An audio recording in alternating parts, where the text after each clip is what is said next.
And there we are. What's up, everybody? Welcome back, y'all. Good to see everybody here. Greg the Ghoul here with Harris. We're chilling out today on stream here. Welcome to the Radical Wastelander podcast, episode number 2. We're hanging out today, and we are chatting about hello chat. Hello Mark. Hello Alex. Hello David. Thank you all so much for joining in today. Yep, here we go. This is us. So we're chatting today about Fallout, the video game and the TV series. And yeah, this is what we talk about every other Friday.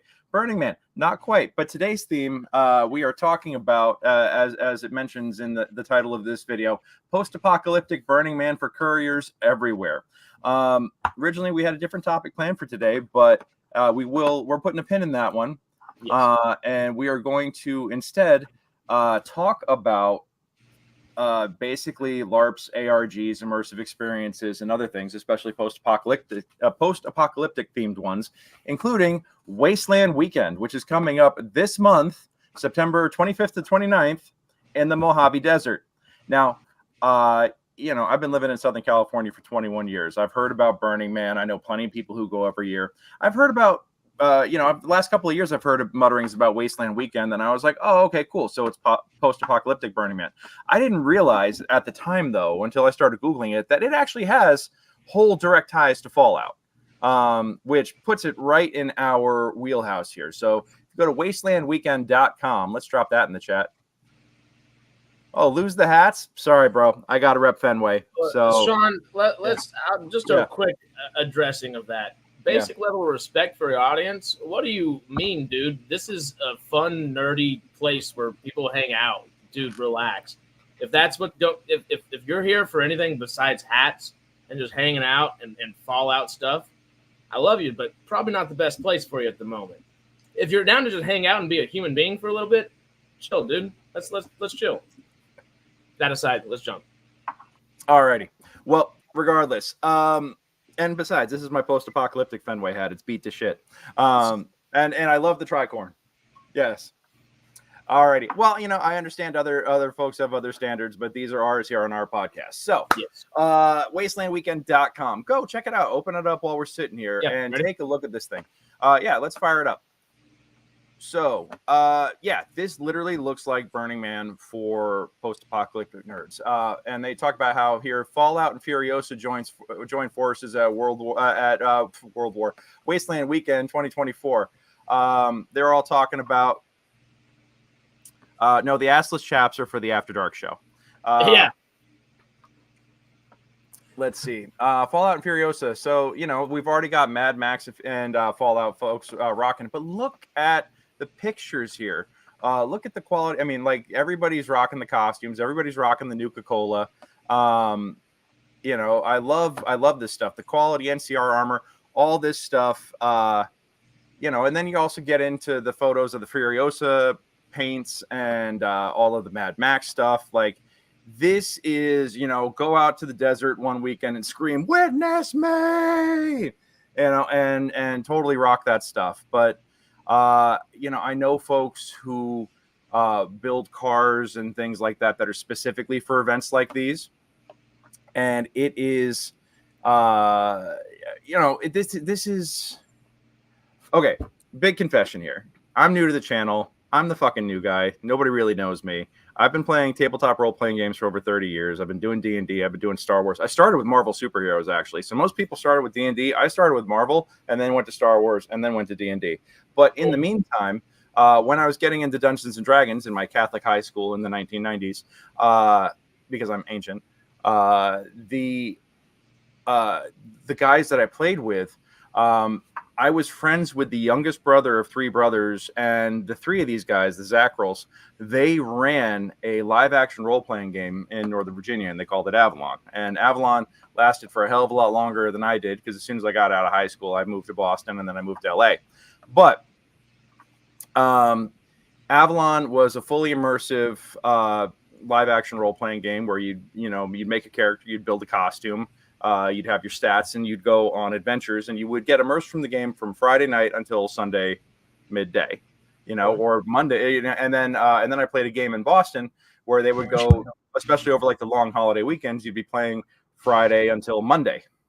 So like you do like Memorial Day weekend, Labor Day weekend, they've had these super events, and this these it was immersive improvisational theater with duct tape boffer weapons. So you're literally like beating the hell out of people as you're playing it. And it was some of the most fun I've ever had doing this kind of stuff. Now, this strikes me as a very big mix of that. This looks like part LARP, part cosplay, part just an immersive improvisational theater. Like I've never been to Burning Man. I would love to go. My wife wants nothing to do with it, but I would love to go and check it out at one point. But this looks and feels like something that would really kind of like, I'd really be down for it. They have a whole, okay. So go under theme zone. Theme zone? Yeah. Go under theme zone on the menu, because they have the Fallout universe and Wasteland Weekend. Down here? Or? Oh, no, in the menu, but okay. Oh, but wow. Okay, so they have a whole map. So they have the Wasteland City, and then they have the theme zone. Our goal is to provide an immersive experience for attendees. So yeah, anyway, I'm telling you about all my LARPing geek creds just to tell you, like, this shit is right in my wheelhouse. This is where I live. Like, I'm down for this. So yeah, Wasteland Weekend, it feels like it's another survivalist. It's like survivalist Burning Man, which Burning Man turned out to, started as like a survivalist festival with a lot more of like, spiritual overlay to it, with like the burning of the man and all the symbolism and stuff like that. This feels like that, but for the post-apocalyptic groove. Why can't I talk right now? I'm trying. Early in the morning. Yeah, it is. Yeah. Oh no, it's gonna be fucking hot as balls. That's gonna be dangerous. The Mojave's gonna be insane. Like, and September, they got to do it during literally the hottest time of the year for Southern California. Like, that's it hit 113 here yesterday. Yeah, it's 100. And I'm in North Hollywood. Van Nuys has got to be even worse. Yeah, it's about that right now, or was at least yesterday. Yeah, I haven't stepped outside in about an hour, or probably about that, but I don't want to feel what it is right now. Yeah, let me see. What is the weather out right now? 101, and it's going to be a high of 108. God damn. So by about 2-3 in the afternoon, it's going to be cooking egg on the sidewalk levels of hot. I can't even begin to imagine how hot this is going to be. Middle of the Mojave, late September. So, that was okay. So I don't know much about Wasteland Weekend. Like, I've heard it talked about. I know that they did the group that runs this apparently sponsored a party at Comic-Con, or some regular Wasteland Weekend goers had a party at Comic-Con this year, because a buddy of mine who is a Wastelander went to the party. Inland Empire hit 116. Oh, fuck that, dude. That is awful. That is, that's rough. Yeah. Anyway, sorry, I got distracted because that is just really rough. Just because we got the comment, though, the only thing that is not as rough as 116 degrees is less rough than that Borderlands movie right now. I haven't seen it. I should watch it, but I hear, I've heard enough that I'm like, oof. But you know what I did watch for the first time last night was Beetlejuice. Like, I was born in 81, so I kind of like was a little too young for it when it came out in 88. And it was just one of those movies that's a classic that I'd never really seen it. But my wife was like, "Oh, we got to go see Beetlejuice," and I was like, "Oh, I've never seen the original." She's like, "Shut the fuck up, sit the fuck down. We're watching this right now." And I was like, "Okay." And I'm like, did y'all go see the sequel, the Beetlejuice? We're gonna see it. We're probably gonna catch it next week. I'm designing a production of Guys and Dolls that's loading in this weekend, so I have to be at the theater from 9 a.m. tomorrow until 11 o'clock Sunday night to make that happen. So I'm not. Too. Yeah, well, Saturday and Sunday, yeah, it's gonna be a long ass weekend. But it's gonna be a good show. I'm excited for it. Conundrum Theater Company always does a great job. So shout out to Conundrum on a Post-Apocalyptic podcast. You guys probably never knew I shouted you out here, but good times. What are friends for, right? Damn right. Always be promoting. Anyway, okay, so I don't know much about this. Other than the fact that it existed, but now that I'm getting into it, I'm like, oh, I see why my buddies are all into this stuff, because my friend Paul, who's the Wastelander, I was like, I see exactly what itch this scratches. He used to LARP with me back in the day. Like, I knew him back in high school. We played Avalon together. So, what in all caps, their menu item. What's the weather like? Was that here? Oh no, it's under the about. It's the last sub menu under about. Yeah. What's the weather like? Where was that map you were saying was here? Oh, that's under the theme zone. If you click just the theme zone top item. Oh no, the actual theme zone link itself. Sorry. Oh, okay, there we go. So there you go. Because then you got Wasteland City, and then you got the theme zone right there. So, there's a lot to unpack here. So we're gonna take a little time. We're just gonna check this out, and chat. Let me ask you. If you were in the post-apocalyptic wasteland, what would you want to do with your life? Just, shout it out. Let us know what you think you'd want to do. Would you want to be a courier? Would you want to be a doctor? Would you want to be a raider?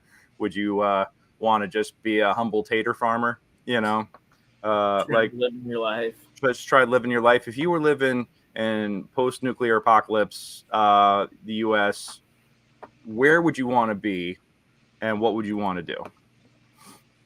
Just shout it out. And because I know we do have a couple English folk in here. What would y'all do for your Fallout London kind of stuff, or Fallout? Absolutely, World, yeah. Like if you folks are across the pond, let us know what you'd be doing there. Oh, I killed the chat. Chat is dead. No one is responding. I scared everybody with the comment. Okay, it's all right. Don't worry about it. Melvin got in here and scared everybody with Borderlands. Everyone just started. Oh, there you go. PTSD for a second, I think. You bring up the Borderlands and everybody starts spazzing. So Bob's raising chickens. Hey, but you know what? That's legit. Somebody's got to do it. I think for me, if I would probably try to be a traveling entertainer. I'd probably wander from place to place and be like an old performing troupe. So that could be. I think that would be the way I try to carve out existence, and that would be quite the roguish life. That'd be a hell of a fun. Because you'd be a merchant in some senses in that way, and also you're someone that people don't want to kill at the same time. So hopefully. That's kind of nice. Hopefully, yeah. Or you say the wrong thing in the wrong circles, and you wind up getting hung at the crossroads. Too afraid to admit our deranged antics. Cool, found the Enclave member. All right, found the one who's going to be doing the experimentations in the vault. So all right, good to know, Alex. I'm watching you. Enclave or Brotherhood of Steel over here. Yeah. Cat. Oh, there's a kitten. Love him. Knock over everything. Yeah, I love her. All right, so Wasteland Weekend, the theme zone. Provide immersive experience for our attendees, and the theme zone is a large part of this experience. The zone is not only inside the gates of Wasteland City, but extends well beyond. If this sounds like something you'd be interested for your tribe, please read on. You'll find the application at the bottom of this page. While a theme campsite is not mandatory for all attendees the way costumes are, it is mandatory for any tribes wanting a reserved spot on this map in the theme zone. So, okay, so first off, campers, thus the chickens. Oh God, that's a horrifying. The implications of that statement are horrifying. All right, yeah. The more you are you gonna Bob? Are you gonna be a medicine man? Is that what you're telling us? You're gonna be you're gonna be somebody selling all kinds of potions and concoctions. Put this; it'll heal your foot completely. I promise. Exactly, it'll be fine. No, don't mind what I've been what they're pressing charges on me over. That's fine. It's all fine. Yeah. All right. So let's unpack a few things here. First off, sounds like costumes are mandatory. That's the first thing I picked up. Yeah, there we go. Oh God, that's exactly what he meant. Thanks, Bob. Awesome. All right. But it is mandatory for so costumes are mandatory. But then if you've got a tribe, so that's like the crew that you go in with is a tribe, and then your campsite, if you're in the theme zone, also has to be on theme. Okay. All right. So what does it mean for your tribe? This is your chance to be in the thick of things and part of the action. Fully themed camps need to submit an application for the placement within the theme zone of the Wasteland City. Read the entire fact. Okay.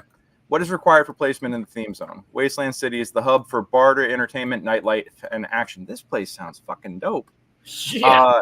Simply having a themed camp is not enough. City tribes must be interactive, provide some service, entertainment, or function, and maintain the highest standards in theme and conduct. All city tribes and vendors must arrive and be finished with setup no later than Tuesday night.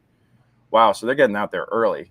Well, I guess with the vendor aspect of it, if you're encouraged to do that yourself, you don't have to actually be like an actual registered licensed vendor in that case, do you? You just register with the company, I guess is what I'm getting. Yeah, I think what you wind up doing is, there's an application, and the application was deadline was July 5th at noon. Yeah. So let me see. What theme requirements are considered for placement? A fully themed camp covers every visual aspect, both up close and from a distance. Themed vehicles are a plus, and non-themed cars, trucks, tent structures must be hidden or camouflaged. So they really are focusing on making sure you have an immersive experience here. Camp decoration, nighttime lighting, interactivity with passing Wastelanders is highly encouraged. Your camp must fit within the accepted post-apocalyptic themes and rules and provide a fully immersive atmosphere. Adherence to themes and rules, interactivity, great costumes, and awesome vehicles, and of course, a willingness to work with Wasteland management and staff. No bright colors, neon, whites, pinks, or anything that makes you stand out in a bad way. Okay, so interesting. And how big or small does my tribe theme camp have to be? We will consider all shapes and sizes. Please remember, from very small to very large camps, you must create a 360-degree fully themed space to plan accordingly. Wow. Okay. That's a lot. Yeah, that is a lot. But that's if you're like in like the immersive zone. That's the theme zone sounds like there's Wasteland City, and sounds like there's a separate thing that is much higher. It sounds like you're providing a service at that point of being basically NPCs in the LARP. They're sourcing people to be like the character actors, which is cool. You know what? They've got a trailer here at the top of the top of the page. Let's take a look at that real quick. Shall we? This one right here, Wasteland. Yeah. Visit Wasteland Weekend. Yeah, let's take a look. Cool. Oh, that's going to bring us to a different page. Let me take this one off and put the right one on. Yep. Here we are.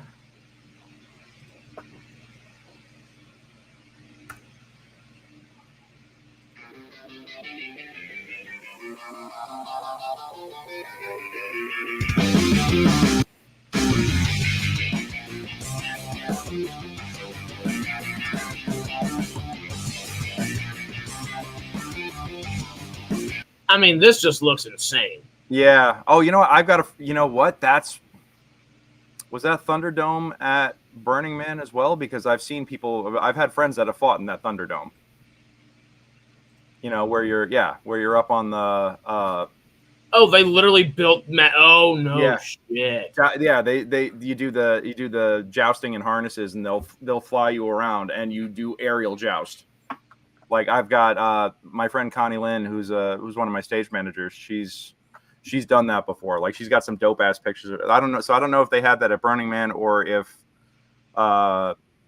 she did Wasteland Weekends too.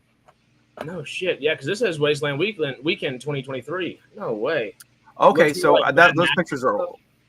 Yes, David. There is a mix of. They actually they put out a press release this year about how Mad Max. They're combining and crossing over the themes of Fallout and Mad Max for everything this year. So there is some.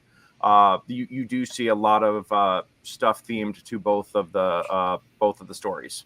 Well, it makes sense too. They're both Wastelanders, you know, and absolutely not the same thing by any means. But if you have those themed part of it, go be a little Wastelander over here, then go be a different type of Wastelander over here for a little bit. I mean, honestly. Yeah. How divisive. 2 men enter. Yes. Haha. Entree. That looks so freaking fun, though. Yeah.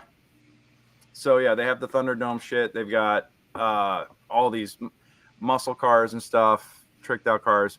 Puppet shows. Okay. Did not see that coming. Yeah. And a 50 cal on top of a Desert Rider. All right. I mean, do what you got to do. This dude straight up looked like Ronan Dex. I don't know if that's our Stargate talk for the episode right here. You got to have a Stargate spoiler. You got to have a Stargate, little Easter egg and everything. Yeah, that rocks. Have to, yeah. Yeah. Oh! I wanted to see. I want to see that big shot, that wide shot of everything. Yeah. Yo, that's great. Big old entrance right here. Yeah, that's a Nuka-Cola trailer. Okay, that's dope. Wasteland Communication Corporation. There's Courier's office for you. Yeah, check in, go through the gate. This is dope shit. Okay, another angle. Stargate podcast. Yep. I mean, we're all, ABC. Always be closing. Damn right. Which, if you haven't checked it, check out Wednesday's Stargate Outpost #1, and after that, watch Fallout podcast #3, the Radical Wasteland podcast #3. In 2 weeks, be prepared, y'all. In 2 weeks, it's going to be dope. We got this. So that last one looked like food right here. That looked like a big old food trailer. Yeah, that definitely does. You see the catering tables there. Chrome's gym. All right. Keep it shiny on Chrome. Yeah. There you go. Love it. Oh, that's great. So they have a gym. They have a post-apocalyptic gym. Are you doing pull-ups on pull-up bars made of human bones and shit? Is that what's going on? I'm hoping. You see my favorite thing in this picture already, don't you? What? Where's the barbecue? Oh no, who's got the head shop? The Texas. The Texas flag was right there. Oh, there you go. Yep. I don't know why it's in the middle. Is that a UT flag too? Probably. On. Is that actually a UT flag? Yep, it's just there. That's great. This is your show. So burlesque show, Elvis, post-apocalyptic Elvis, love it. All right, parades, cool. Fringe, yeah. Fringers.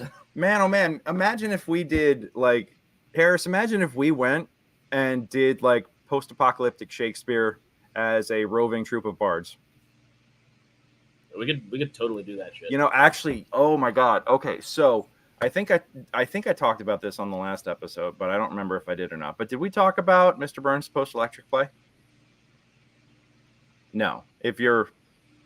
I feel like you mentioned it, but I don't know anything past just the name. So, yeah, I was like, the weed might have deleted that conversation from your mind. It's all right. In 45 minutes, I remember it. That's the short term. Yeah, short term gone. Yeah, but if it's after, absolutely. Give me an hour and I'm good. Yeah, rat burgers. Tasty. So Mr. Burns, a post-apocalyptic play. Sacred Fools did a production of this years ago, back when I was an Ovation voter, and this is perhaps one of the greatest theatrical experiences I ever had. Directed by Jamie Robledo. Have you met Jamie? He's a fringer. Maybe, I think so. He's on one of the Matt cards, isn't he? No, he's not actually, but he probably should be at one point. I just don't think he cares enough. But he's actually got a show that he wrote, or not. He didn't write it. He directed it. Yes, he directed Medea Comes to Our Town, which is currently running at the McAdden right now, which features a couple of friends of mine. So I might try and sneak down there and catch it tonight or next weekend. But regardless, he directed this show called Mr. Burns' Post-Apocalyptic Play, and they did it at the Broadwater. And for those of you guys who aren't based in Southern California, the Broadwater is a complex of 4 theaters and a bar. They got a little 25-seater. They got a 50-seater that's expandable up to 75.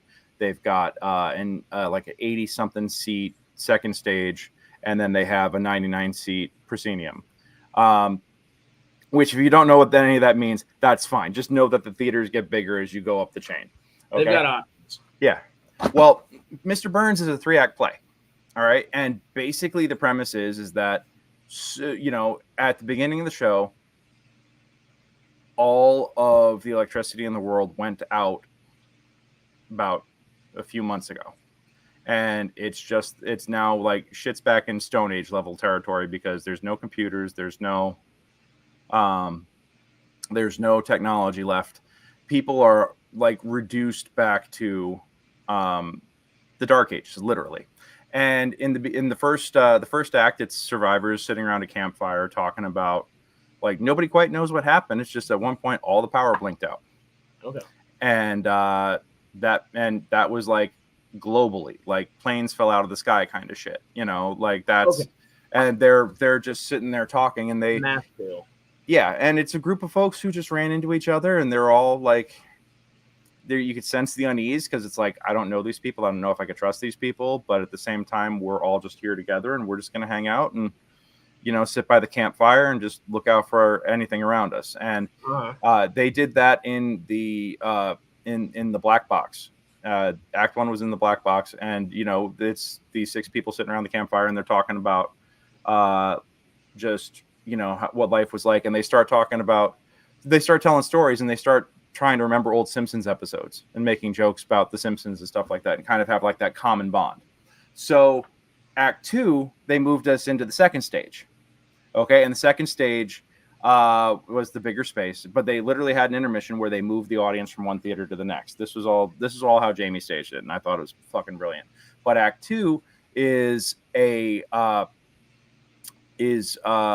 you're watching rehearsal for a troupe of performers who go around reenacting old Simpsons episodes like a roving troupe, and they actually are like trying to reassemble the scripts from memory. So they'll pay people they'll pay people in whatever the currency was. I want to say it was caps, but they'll pay people in whatever the currency was if they can remember lines from the scripts.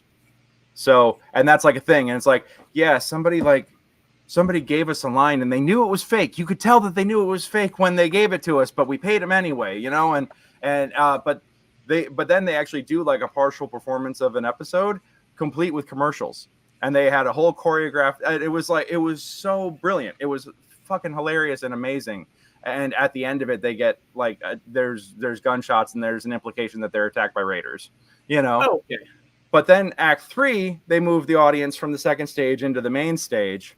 And Act 3 was a full-blown Simpsons-esque temple scene, temple of worship, where, you know, like you're attending, like the stories of the Simpsons have become such legend and lore that it now has its own cult around it.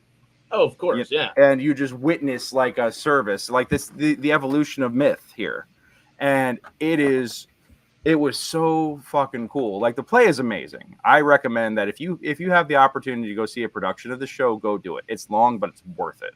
You said it's showing right now? No. This was years ago. This was okay. This was pre-pandemic. That's how long ago this was. Your friend that's doing it. My friend that did it. Yeah. He directed Medea Comes to Our Town, which is running right now at the McAdam. That's so, you know, which I have to go sneak out and see. But he did Mr. Burns. Sacred Fools did Mr. Burns years and years ago, and I thought it was awesome. But so if you get the chance, see if anybody's doing a production nearby, especially if it's like a college or university where they got money, go see it, because it's a brilliant show. But it fit like the theming of this very, very well, of like how stories continue and how legend grows, and how you know. It almost like the symbolism for how the stories in the Bible came to be like such, you know, such a major theme. We joke about golden arches now, but if the frickin' post-apocalypse were to happen in any form or fashion, there's probably going to be a religion based off of McDonald's in 200, 300, 400 years or something. Possibly, you know, if you find these icons everywhere without context, it could be construed as something that we worshipped. You know, I mean, the anthropological conclusions that you could draw would be fascinating. So,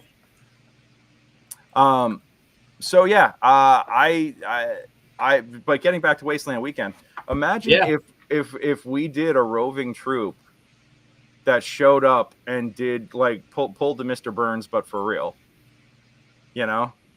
I mean, that'd be like, I mean, meta in a few different ways, but it'd be fun as shit. Let's do it. Yeah. We Okay. could easily recruit people to do that.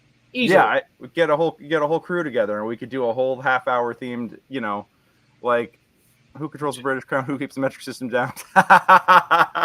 Yes. Can we do a monorail episode? Can we get a full monorail in or steamed hams? Oh my god! If we did, yeah. Or just doing Treehouse of Horror, you know, because it's close enough. It's close enough to spooky season to do that. Beetlejuice opened up spooky season, so I'm saying it's spooky. Yeah, season. We're in it. I mean, if November 1st marks like when people start doing freaking Christmas trees, I'm officially making September 1st. Yeah, so many. Disneyland already put out all their fall stuff in August, and I'm just like, why are we doing this now? Like, can we just enjoy the? Give it a little bit. Yeah, absolutely. All right. So, but yeah, the Wasteland Weekend. Okay. So looking at all this stuff, you know, it's really funny. My mechanic that I go to here in North Hollywood, he's got some scrap junk cars that he works on. Like you can tell these are the passion projects. So I'll drive by there, you know, I'll be driving by at night and I'll see him and his guys working in the front of the shop on their junkers after hours. And, they build them for paintball. They'll take them out paintballing, and they'll do like, you know, armored vehicles for paintball with like the fucking machine guns mounted on the top and stuff. And it's insane the kind of shit they do, but that stuff would fit this real well. Do they do it out here? I guess they just go to the desert, huh? Yeah, well, there's certain arenas that are big enough to hold that kind of stuff, I think. But you know, you could get. I feel like that, you know, you get these guys who could trick out the carts for you, or you know, because I mean, I'm not mechanically inclined in that regard. That would be really tricky for me. But to be able to work with a group that could help you trick out a vehicle, that's really fucking cool. Like, I don't know, this just looks amazing. Let's see. Yeah. Oh, and then Fallout Universe and Wasteland Weekend. So getting onto the theming and how it relates to us here at the Radical Wasteland podcast. By now you've seen the first teaser for. Oh yeah. So they wrote this clearly before the show dropped. Continue the teaser. Oh well, yeah. Finish up the video. Yeah, absolutely. Okay. You just said teaser, and I was like, oh, we haven't even finished it, huh? Yeah. No, that's We saw the fringe. Yeah. That's all it takes sometimes. Sometimes, you know. Which, honestly, this looks pretty damn cool. Mm-hmm. All right, let's see what we got. Right. Oh, so there are, like, people actually have legit. Yeah. I mean, I imagine that if you can provide a good immersive experience here, that you can make some decent money. Oh, yeah. I mean, it's going to cost you something to set up, but if people are coming here for the week and they need drinks and that kind of heat, they're gonna be here. Yeah, absolutely. Okay, so they got gambling out there. That's fun. Love that. The roulette tables. Hell yeah. Easy to be nasty said he had a blasted burn this year. Nice. Do you know anything about this? If you're a usual Burning Man dude, do you ever go to like this Wasteland? Look at this. Look at that. All right. Some arena fights. Yeah, okay. But look at okay, so you got there you go. There it is. There it is. I'm down. We got to do that. We're going in. We'll mix a little bit of Sidetrek and Fringe. We'll see if we can get Sidetrek in like press passes and stuff like that or something, and then I don't know, get some Fringers, get some people we know how to do that because that'd be fun. We need there's a couple of folks that we've got a couple of photographers that we need to come and check this out with us and videographers. Oh, there you go. Yeah, that's what I was talking about. The big harnesses and the boffers and stuff. Oh, and the car parade. Okay, this looks dope. Well, full credit to wastelandweekend.com for the trailer. They don't know that we shared this on here. Okay, tribes, the whole thing. Oh, this is fascinating. That is insanity in the best way possible. Yep, and then we got if you go down even further, there's the whole photo gallery and stuff like that. Let's take a look through there real quick. Sweet, bringing it right back up. Yep. Honestly, just thinking about the, I think it was this one. Yeah, this was it. And photo gallery on. Yeah, down on the right hand side, right column. If you keep scrolling down, scroll down. This over here. Yeah, a little further down. There you go. Event photos. Yeah. Cool. All right. So again, full credit to the creators here. Oh yeah. But Thomas Kearns Photography. Thomas does some good work. Very. Yeah. That just put me in that. I mean, we went to a bar yesterday, and it was the Chiefs starting up their game, and we sat there for about 10 minutes before we were like, we're out of here. I wouldn't have left here. Yeah, absolutely. Let's see. Oh wow, look at this stuff. I mean, the costumes, the detailing. I mean, this is a fun way to do things. I think if you wanted to go camping, the way to do it, you could do. This guy's got a landmine necklace. Is that what he's got? Yeah. Face towards them. Yep. That is that dude is wearing a landmine as a necklace. This guy right here? The guy in the middle. No. To the right of the girl. Oh shit. Yeah.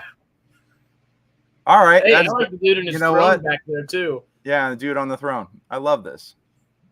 There is a whole aesthetic, and I can see why people would totally be down to do this. And we got ghouls. All right, people dressing up as ghouls. That's dope. Oh yeah, that's a cool ghoul right there. Yeah. Honestly, the one bad thing about it being in the Mojave is good luck staying in ghoul costume. Yeah. That thing would melt. Yeah, that would melt off your face. Yeah, absolutely. All right. Well, this looks like Burning Man for the Desert Rovers, which is dope, for post-apocalyptic folks. And this just is the chick with the mohawk, you got to click in like a couple more over, but there's a chick with a mohawk that's about like a foot tall, and then just like I don't know how she keeps her hair that high in that weather, but that's awesome. Yeah. Oh, that dude looks really. That's a good ass outfit, dude. Like, folks, yeah, perfect for Wasteland Raiders. I bet you those are just drinking horns he just got and just screwed probably. On. Well, I mean, that's the whole thing. When you're like, when I was a LARPer, I would pull all kinds of stuff together and just do that's the mohawk. Look at that shit. Oh man, hell yeah, that's dope. Yeah. So first grand tour. I see. Yeah. The weather was perfect. Yeah, no, I think it was last year where they had the flooding and the rains and stuff like that, and people got stranded in what's the last stop before you hit the Black Rock. There's a town in Vegas that has town in Nevada that has like the last because there's more to Nevada than just Vegas. I only go to Vegas, yeah, there was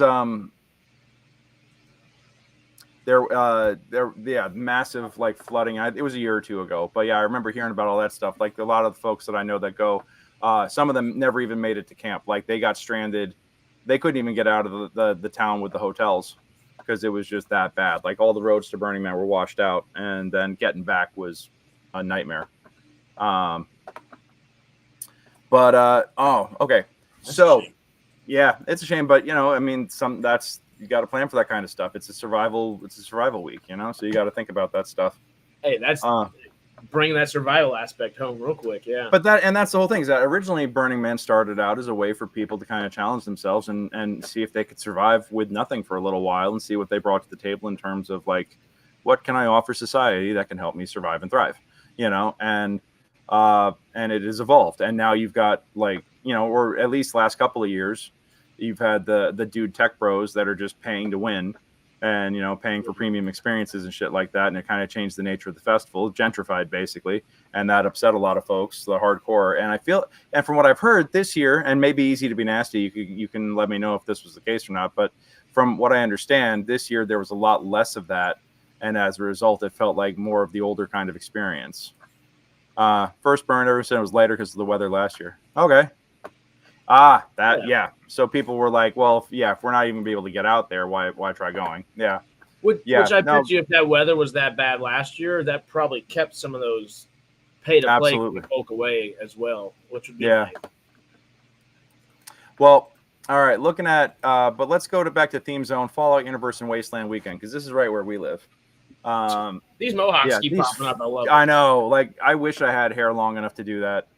I had long hair for a little while. I had it down to my shoulders for a while, and that was such a different. That was such a pain in the ass to maintain it because my hair gets really curly when it gets long. But I wasn't quite as long as yours, Harris, but it was about shoulder length. This is making me think. I literally, I mean, I started. It was well before I ever met you. Yeah. Okay, because I've only had a buzz cut my entire life, and I really haven't learned to do anything with my hair since it's been long. Which, you know, there's always something fancy to do, but I might have to do a damn mohawk. Shit, that looks fun. I'll do it for the break next week, or not next week, next year for this one. Wasteland Weekend. Mark says, when I went to Burning Man in 2014, we were literally in line for 24 hours to get in. 8 hours of that road was shut down for the rain. The rest was just the line in our vehicle. Oof, that's rough. Oh, good. Yeah. I mean, you waste a bunch of supplies there essentially because you're just trying to keep yourself entertained. Damn. Let's see. Okay, so if we go back to Theme Zone and we click on Fallout Universe and Wasteland Weekend. And then we'll look at the theme costume guidelines and tribes real fast. But yeah, pictures. Everybody's got the Vault Boy suits. The Nuka-Cola trailer looks dope. Okay, so we got Caesar's Legion hanging out there. Kaisar's Legion. Fuck that guy. Yeah. All right, Fallout. Let's see. Are Fallout costumes and camps allowed? It depends. Fallout is a game that has many aspects that do fit our theme and some that don't. Just because we allow one aspect of Fallout does not mean we allow all of it. So I'm guessing no institute. We're all about the dirty, grounded, low-tech apocalypse, not so much the fantasy, supernatural, or shiny, high-tech shit. Yep. Our official event theme comes first. Remember, we're all in the same movie world. And I could see where, Raiders and Furiosa would get along, or Mad Max would totally, go hand in hand here. Like, that works. No, we did not say Falling in Reverse. We were talking about Fallout. Sorry about that. Sometimes I stutter. But let's see.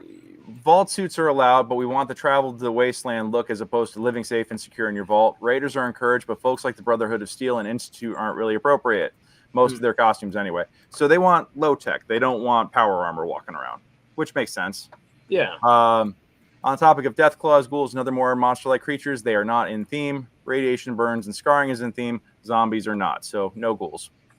Both the NCR and Legion are present at the event already and contribute to the overall theme, but the tribes focusing on these themes avoid the costume styles that don't mesh. Pip-Boy wrist computers are not perfectly in theme for our event, due to be more advanced technology, but we have been making an exception for them since 2010 and will continue to do so. After all, they are small. Okay, that's interesting. And somebody's got a old school Ford Explorer painted up to be Vault Tech brand. That's fucking cool. That's all right. Great. Yeah. And if you're gonna let people wear Vault uniforms, you might as well let them wear Pip-Boys, Yeah, I mean that's a part of that experience, and it's like cool. But it's like they said, make sure you look like you've been out of the vault for a minute. Yeah, none of them look like they just hopped out. Yeah, and I think that they're like, well, Fallout's been a part of this since the beginning. You just have to make it work with the theme. So tickets go on sale in May. Neotropolis. What is Neotropolis? Okay, they have another themed event. Neotropolis Festival. Oh, this looks full sci-fi. 18 and over Cyberpunk and sci-fi desert festival from the same time. Okay, so Neotropolis is hardcore sci-fi version of this, which is in April. Okay. Oh, my autocorrect made me Metropolis. Neotropolis? Neotropolis, yeah. It's linked at the bottom of the Fallout page. Oh, no. That would have been the easiest way to do that. Yeah. Stop this screen and share that one. Because if my mouth has just been about 30, 40 minutes of just hanging open, excited about this thing, good Lord, it's about to be good. Yeah. David, the only way I would ever wear power armor in this heat is if it had an air conditioner installed. Yeah. Yeah. You know what? It'd be expensive. Just thinking about it, like astronaut suits, like on set. That'd be kind of an easy way to do power armor, but they're still so freaking expensive. Yeah, absolutely. So yeah. Besides Easy to Be Nasty, has anybody else done any sort of like immersive post-apocalyptic experiences like this? Have anybody in the chat ever done that? Or Mark comes closest. Yeah.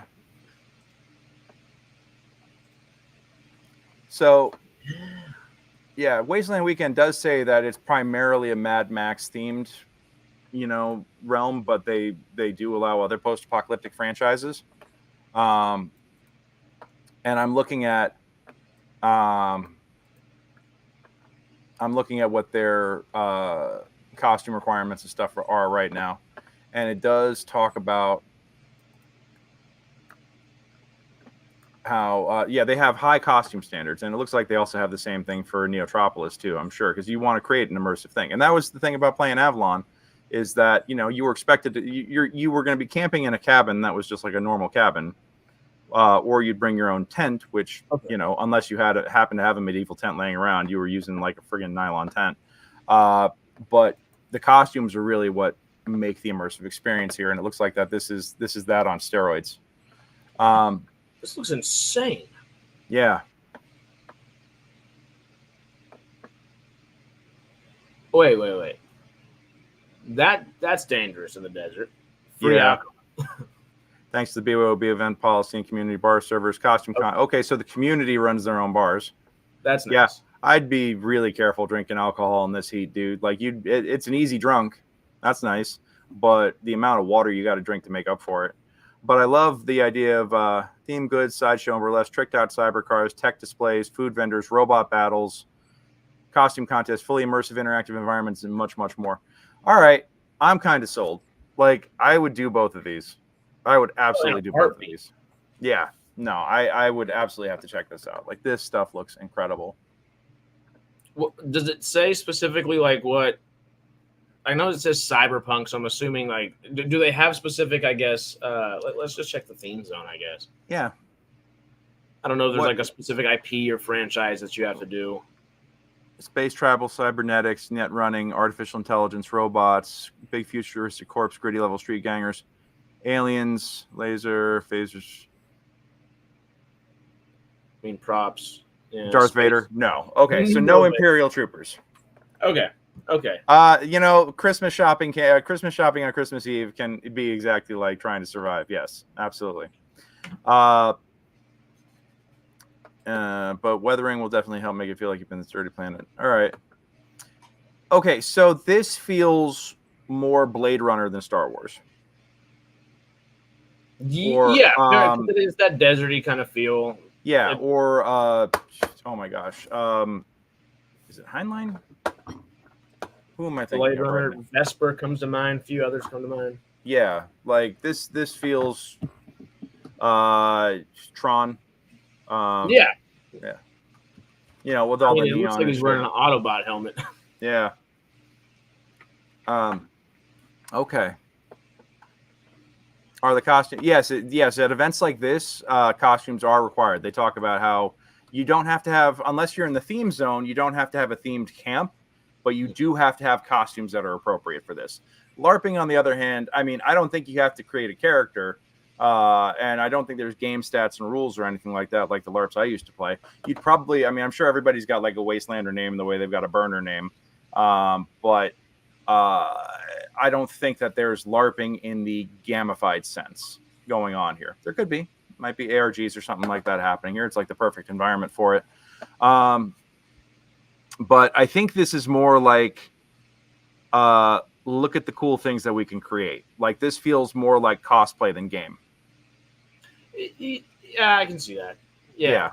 But immersive. Like, this feels like immersive theater, improvisation, and cosplay. And they're like, cool, no Darth Vaders, no Imperial troops, but you can do, like, my gosh, Cyberpunk. That's what.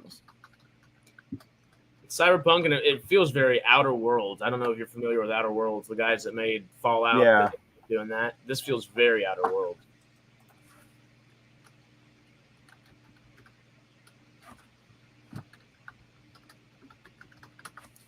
Neil Stevenson, William Gibson. William Gibson was the guy I was thinking of. Okay. Yeah, William Gibson was the OG of cyberpunk writers. And what is his book that I'm thinking of? Why am I?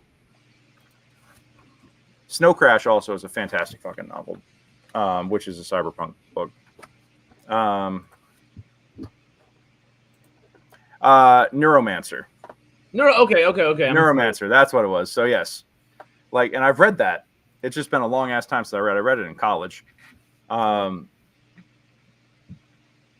Yeah, cyberpunk, the genre spun out of the drug culture and sexual revolution of the 60s and 70s, and it gained traction and meaning in the 80s. Neuromancer really brought out the rebellious punk aspect of cyberpunk, and since then it has come and gone in waves with the release of games like Cyberpunk 2077, which has put the genre back into the back into like the spotlight and the public conversation. Now there's big differences between cyberpunk and atom punk. Atom punk is a subgenre, like a blend of steampunk and cyberpunk, and that's very specific to like the 1950s post-apocalyptic nuclear aesthetic that Fallout is in. They call it atom punk. That's what. Okay, I didn't know that was the terminology. Yeah. Cool. Yep, that is that's the term for it. Which I like. I kind of feel like that's where I would like to land. Is like that atom punk kind of feel to stuff. But cyberpunk, I feel like it's so good. I mean, there are some fantastic books in the genre, fantastic writers that are all worth checking out. Neil Stevenson, William Gibson, who I just mentioned, but Philip K. Dick. Blade Runner himself. Yep. I mean, absolutely. Or Dreaming of Electric Sheep is I guess yes. Also another classic. Man, now and also there's for the gamers here, there's the cyberpunk RPGs and stuff like that too. There's literally cyberpunk. There's Shadowrun. Played that in high school. I haven't played that since, but that is a classic. Did you play the new Cyberpunk game that came out? The Keanu not one? The PC game. No, I have not played that. I haven't even had a chance to play Fallout London yet. Like I've been so tied up this last 2 weeks, but I really want to get into that. I'm in the middle of launching my own theater festival right now, so that's like, God. And then also trying to land some new venue spaces in my day job. So things are busy. I'll tell you all about that later off stream, Harris, because I don't think people are interested in the politics of theater venues in Southern California. Well, we can have a whole other stream about that one because that might be a good little movie related thing. Yeah, a different piece of it. Absolutely. Yeah. Okay. So Wasteland Weekend, Neotropolis. Why do you think people like doing this stuff? Besides, like why do you think? I have an answer for this, but why do you think people like doing this kind of stuff, Harris? What do you think the appeal is? I mean, the very first thing that comes to mind, like shit, it's almost the same way we approach movies in that escapism aspect of it. And I don't think that's the way we approach movies necessarily, but I feel like that's the subconscious way we approach movies as like a collective. Is that kind of like not turn your brain off by any means. Most of us do want to actually be intrigued and have our brains tickled in something. But that's I think this tickles every little bit of your brain. I think it gives you that immediate like immersion. Like, okay, well maybe, sure, I'm like familiar with things. This feels earthy. This feels human-y. This feels like I get it. I got it. But let me like learn something new and delve into a different world, and that allows you to do so. And hell, nothing's more fun. I mean, VR. Think about that. This is like real life VR, IRL VR. We just want to be immersed. I think so. Yeah. Carrie, I think you nailed it. We all want to be immersed, and I think anytime people can go out and experience something new and different and something that is unusual as an escape from the ordinary, I think that there's a lot of folks who are really into it. Yes, BioShock is absolutely, like steampunk and yeah. Would that be atom punk? Is it atom punk? That is a great question. Because they do share a lot of the same music. Yeah, and actually, one of my favorite bands, Scott Bradley's Postmodern Jukebox, did the covers for the last BioShock game, BioShock 3. They did their whole, check them out on YouTube, by the way. Scott Bradley's Postmodern Jukebox, they are fantastic. They do basically vintage covers of modern songs. That's all they do, and I've seen them live. They are a great time. They're literally like what AI has been trained off of to do all those cool little things, essentially, probably. Yeah, exactly. I feel like that yeah. And I've read Scott's book about how he formed the band and everything else, and he talks about just waiting for the singularity so he can upload his consciousness onto the internet. And I'm like, cool. He's my kind of nerd. He's ready. Yeah. So it's a immersive sim with horror undertones. Probably.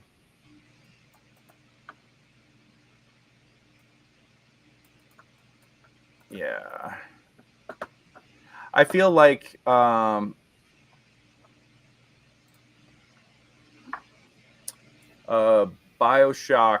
fits. I think it does fit. Like I think it's too early for Atom Punk. I think it's much more steampunk rooted. Okay. I think it's a little too early for Atom Punk because you don't. There's not the nuclear. There's not like nuclear disaster.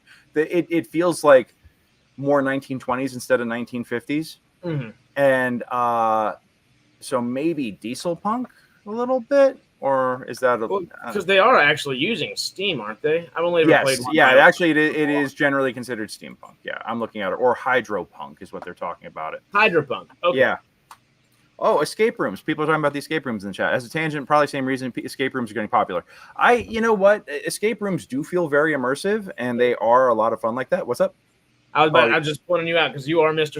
Escape Room. No, I have a team that we, my wife and I and our best friends, we went and we've actually we're an escape room team, and we go and do rooms semi-regularly. And for the Hollywood Fringe this year, we actually ran our own baseball themed escape room, which was a really, really fun time. And yes, there is blending of immersive theater and stuff like that in there, and you want to create an immersive environment. We turned the rehearsal room at one of our theaters into an umpire's office at a baseball stadium, and people had to solve who killed the umpire. That was like the whole quest, the theme behind it. And yeah, it was very different kind of thing than what was normally offered. I don't know if the Fringe wholeheartedly embraced it that much, but we put it out to a lot of Facebook groups for escape room folks, and our team got people loved it. Like people were they were very impressed to see such a high quality, low tech. They call it like a phase 1 type 1 escape room, which is just locks and boxes and simple shit, as opposed to having like electromagnets and electrical gags and stuff. Hello, the Stanleys. Welcome to the chat. Glad to see y'all. Yeah. So we built that and ran it during the Fringe this year, and it was such a fascinating challenge to do that. But yeah, it is just like dipping your toe into an hour-long immersive experience. And I will say that we may or may not be working on another escape room for Frosty Fest.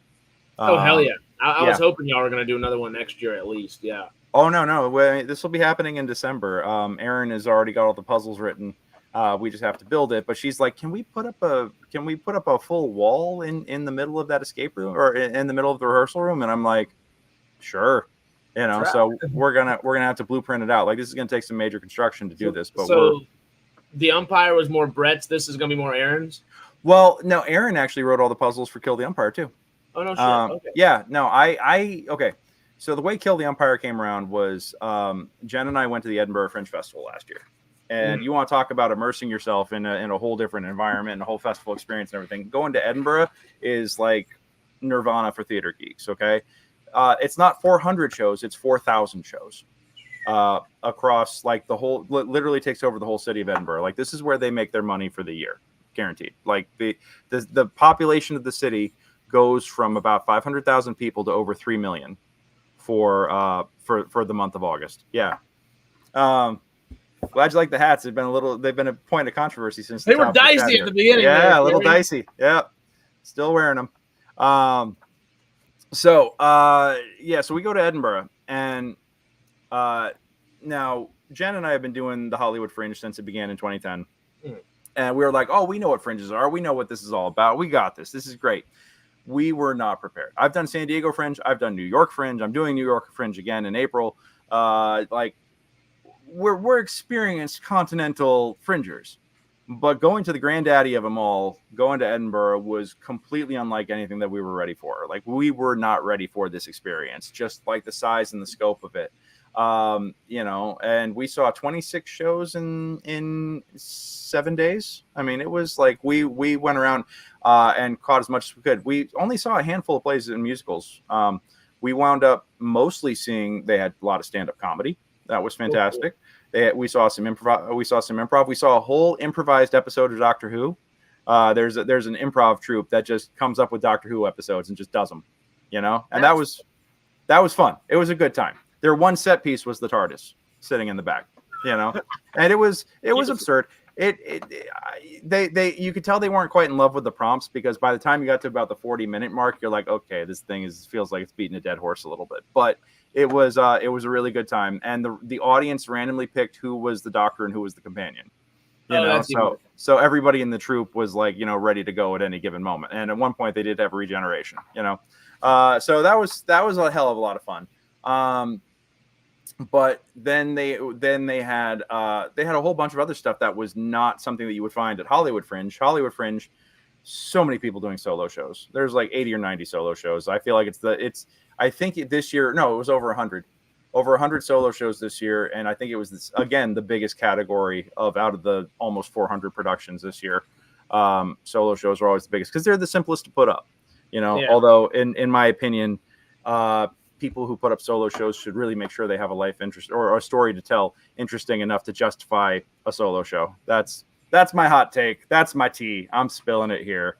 I second the notion, because I've been to a lot of one-person shows, and you know why I've been to a lot of one-person shows, and they're not necessarily like I understand people want to speak their truth and stuff, but my God, like, then spend an extra month writing just a little bit more. Yeah, just a little bit more, not a whole bunch. I can't speak too much more to this because I don't want to alienate potential renters. Exactly. Yeah. So I'm gonna shut up right now while I'm behind.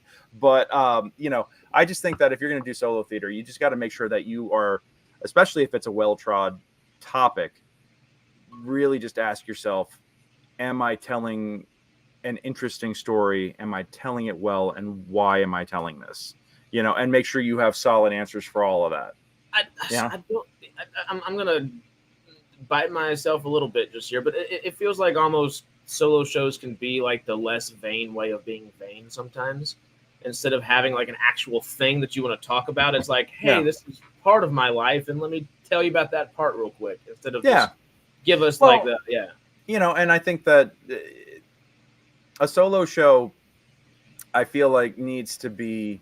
So many people do the autobiographical solo shows, and I'm like, I don't care about your childhood or where you came from necessarily, unless it feeds directly into what the theme of your show is. Like, I don't want to bash on this too hard, but there was a show that was sold as, I was the crypto queen, and I lost $2 billion worth of crypto and everything. And the show, I respect this person for getting up there because they were talking about how they faced federal charges. Like, there was all kinds of shit, like, all admitted to all kinds of things in this story. But mostly it was telling stories about crypto culture.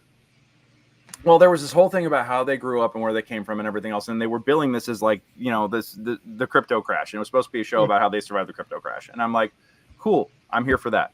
That was such a small part of the show overall, and so much everything else felt so extraneous. Like, they had this long ass story that they told about how they took free rides on somebody's Uber account for an Uber executive's account for years because they logged them in once for a ride and they never got logged out and didn't realize that they were doing it, until they got an angry email one day out of the blue, and they were Ubering for everything apparently. So it was not a small tab, but things. Okay, I'm like, cool, that's a story. But then tell me about. Like, if you're advertising yourself as the crypto queen and there's a crypto crash and everything else, tell me more about that, and don't just hit the highlights. Like, fucking deliver on. I wanted more of that particular element of things, you know. Well, And I feel like that there's a lot of solo theater. There's a whole school of thought of solo theater that feels very paint by numbers, and I feel like they make you include a whole bunch of extraneous stuff just to pad out the story. But I'm like, no, like I'm here to learn about like what happened when crypto shit the bed, like, and what that meant for you. Like, there you can have an hour-long discussion about that. Yeah. We've just had an hour-long discussion about post-apocalyptic immersive. Yeah, you know, so like this, you know, you could do that. So in England, we would call kill the umpire, kill the referee. Yes, absolutely. Yep, 100%. I think Bob honestly summed up. Not all, like, as I will preface as well, like, not all one-man shows are bad by any means. Some are freaking amazing. Some are absolutely John Leguizamo kind of perfected the art. Now that's like the meter that you got to hold everything up to, the standard that you got to hold everything up to. He's the guy. From the one a couple years ago, right? Oh, no, John Leguizamo? He did Sexaholics. He did, Sexaholics was one that I saw, but... what was a show from a couple years ago? It ran right behind, I think it was Ethan Cohen's little show that he was doing. Yeah, Leguizamo. Hold on. I spelled it right. Yay. All right. So he's got, look back, Ghetto Clown, Sexaholics, and Freak. Those were his three. I saw Sexaholics live in New York, which was amazing. Oh, and then he also did, those were three autobiographical shows, but then he did Latin History for Morons, which is much more about Latin history in America. Now, that to me is like a solo show that has so much of a purpose. Like, there's an educational component to it, and there's a storytelling component to it. That's not just here's my life. Although, if you want to talk about doing autobiographical, you know, solo theater, he's the gold standard. Yeah. Oh, yeah, no, that makes sense. That's exactly how I feel like one person show should be, where they just need that something to actually delve into.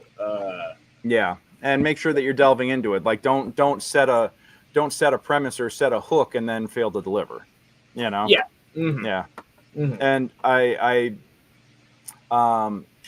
I'm going to say this with all the love that I can muster. I have a lot of friends who have done solo shows about their coming out stories, about their stories of, you know, drug abuse and or when they realized that they were trans and wanted to transition or all this other stuff. Like, I have a lot of friends who have done these things, and I'm like, that's cool that if you want to write a show about that, just realize that when you're doing it, it's well-trod topics. So focus on what makes it unique to you and why your journey is different and important enough to share like this. That's, you know, yeah.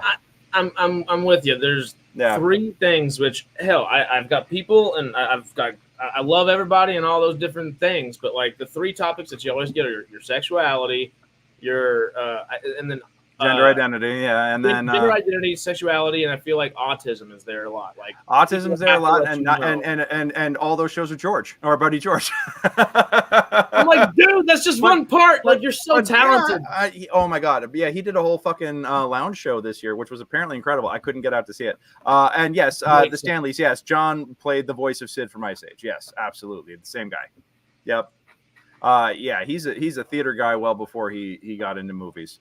And dude's talented. Yeah, dude's talented as fuck. Oh my god. My old roommate. He was also Luigi Mario. You know. Yeah. Before Charlie Day, and you know, I love both of them. They're honestly, Leguizamo is like a little bit older, more Hispanic Charlie Day in a way. Like, you know, a little bit. Yeah, that kind of fits. Yeah.